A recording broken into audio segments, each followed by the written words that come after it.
Comment gagner en pariant sur le fait que les deux équipes vont marquer dans un match? C'est le sujet de la vidéo du jour. Alors, le pari sur les deux équipes marques a plusieurs appellations. Si vous pariez sur des sites étrangers, ce sera le Both Team to Score. Et en format raccourci, c'est le BTTS. C'est aussi un des paris les plus populaires car il est facile à comprendre. Il n'y a que deux résultats possibles, mais ça ne veut pas dire pour autant que c'est un pari facile à gagner. Comme toujours, si on veut obtenir de bons résultats, il va falloir faire une analyse adaptée. Et donc dans cette vidéo, je vais vous donner ma méthode pour choisir vos matchs et gagner un maximum de paris sur les deux équipes marques. Juste avant, je vous invite à vous abonner à la chaîne et à activer la cloche de notification pour être averti chaque semaine lorsque je publie une nouvelle vidéo. Vous pouvez également recevoir certains de mes pronostics gratuitement chaque week-end en cliquant sur le lien pronostic offert qui se trouve juste en dessous de cette vidéo en description. Ce sont des pronostics qui proviennent principalement de mon programme Tipster Premium qui regroupe les pronostics de 2 Tipster Foot, un Tipster Box ainsi que tous mes paris combinés sécurisés.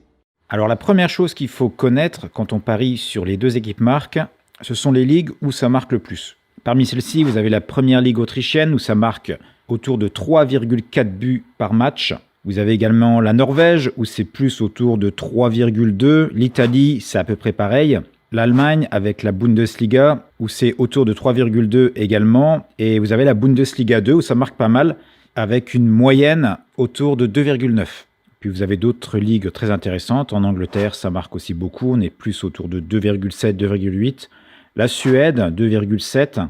Et je ne vais pas oublier non plus la Hollande avec l'Eredivisie, qui est la première ligue, et l'Eredivisie, la deuxième, là où on est autour de 3 également.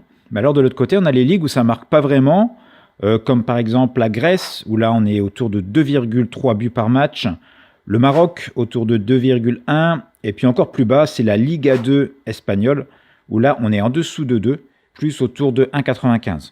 Ensuite, pour ma sélection de matchs, je vais éviter de mettre des équipes qui ont beaucoup de clean sheets, c'est-à-dire qui ont beaucoup de matchs où elles n'ont pas encaissé de but. Alors pour ça, comment je fais? Eh bien, je me rends sur le site SoccerStat, que voici.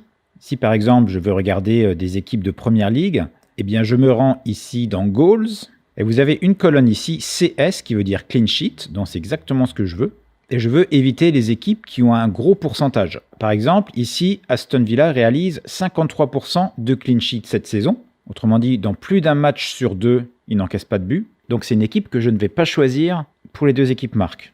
Vous avez également Southampton, vous avez également Manchester City. Donc je vais plutôt chercher les équipes où le pourcentage est très faible. Comme par exemple ici Sheffield qui n'est qu'à 6%. Mais je ne vais pas regarder que cette colonne. Parce qu'une équipe qui encaisse beaucoup de buts ne veut pas forcément dire qu'elle en marque beaucoup. Donc en fait, la colonne qui va m'intéresser encore plus, c'est celle qui est juste à côté. C'est tout simplement ce qui va me dire si les équipes en question ont beaucoup de matchs où elles marquent, mais aussi où elles encaissent. Donc l'idéal ici, ce serait d'avoir un pourcentage supérieur à 50% et d'avoir un pourcentage de clean sheet idéalement inférieur à 30%. On a par exemple Liverpool qui a dans 65% des cas a eu les deux équipes marques dans ses matchs et un pourcentage de clean sheet de 29%. On a Manchester United qui est aussi une bonne équipe pour ça. On a également Everton qui est très bon avec 59% de BTS et 24% de clean sheet. Brighton et c'est à peu près tout pour la première ligue. Et comme je disais tout à l'heure, pour Sheffield, cette équipe garde très peu souvent un clean sheet, mais on voit qu'il n'y a que 39% des cas où les deux équipes marquent.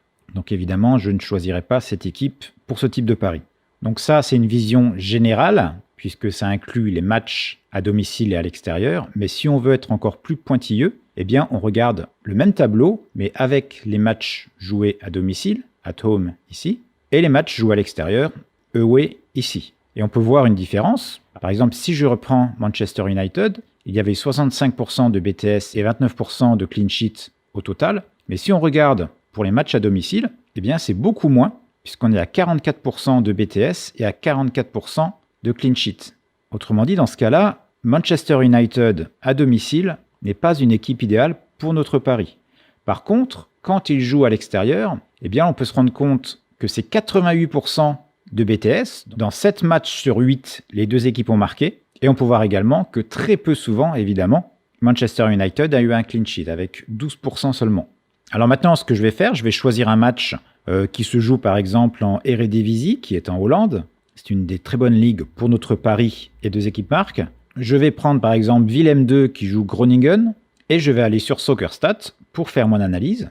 Je vais dans Goals, je regarde Willem II qui est ici, avec dans 60% des cas, les deux équipes marquent. Dans 13% des cas seulement, il y a eu un clean sheet. Mais pour Groningen, eh bien, il n'y a que 53% des deux équipes marquent. Et il y a beaucoup plus de clean sheet avec 33%. Maintenant, Willem II joue à domicile. Alors, est-ce qu'à domicile, les statistiques sont encore meilleures? Eh bien oui, puisque dans 71% des cas, les deux équipes marquent quand Willem II joue à domicile. Et il n'y a que 14% de clean sheets. Maintenant, je vais regarder Groningen à l'extérieur, qui est ici. Eh bien, dans 71% des cas, il y a eu un but pour les deux équipes et seulement 14% de clean sheet. Donc oui, Willem II Groningen est un match que je prendrai pour mon pari les deux équipes marquent. C'est donc une manière très rapide pour choisir nos matchs. Première chose, regardez dans les ligues où ça marque beaucoup. Et deuxième chose, eh bien, regardez les pourcentages, comme je viens de le faire dans nos trois tableaux. Maintenant, un petit détail quand même, il y aura un dernier élément à vérifier, ce sera les absents. Parce que s'il manque des joueurs, ça peut changer la donne. On peut regarder par exemple pour Willem II, là je suis sur Flash Score, je vais dans Squad ou alors Effectif si vous l'avez en français. Et là, je regarde les joueurs blessés. Donc, je vois que les buteurs Nunli et Pavlidis sont bien présents. Donc ça, c'est une bonne chose. Il y a des défenseurs absents, mais ça, à la limite, c'est pas plus mal puisqu'on veut des buts. Et maintenant, je vais faire la même chose pour Groningen. Là, pareil, je vois que Larsen, qui est le meilleur buteur, est présent. El Messaoudi, le deuxième buteur, est également présent. Et puis, nous avons également Justin.